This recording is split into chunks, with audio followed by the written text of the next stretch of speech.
বন্ধুরা, শীতের সময় স্পাইসি খাবারগুলো একটু বেশি খাওয়া হয়, তাই না? বিশেষ করে বিকালে বা সন্ধ্যার পরে একটু গরম গরম ভাজা পোড়া সবারই খুব প্রিয়।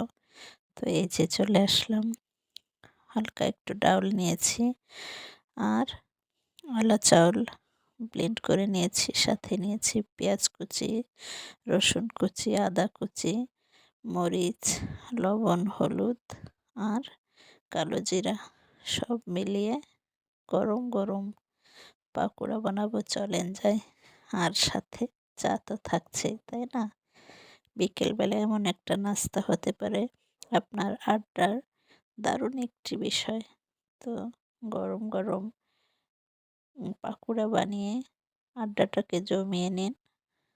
তো এই যে হয়ে গিয়েছে আমার, এটা মাখানো, এখন ভাজার পালা।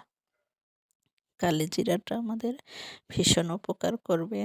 আপনি সবসময় এ ধরনের ভাজা পোড়ার ভিতরে কালিজিরে দেওয়ার চেষ্টা করবেন, কারণ এই খাবারগুলো যত মুখরোচক তত কিন্তু আমাদের অ্যাসিডিটির কারণ। কি ঠিক বলেছি না?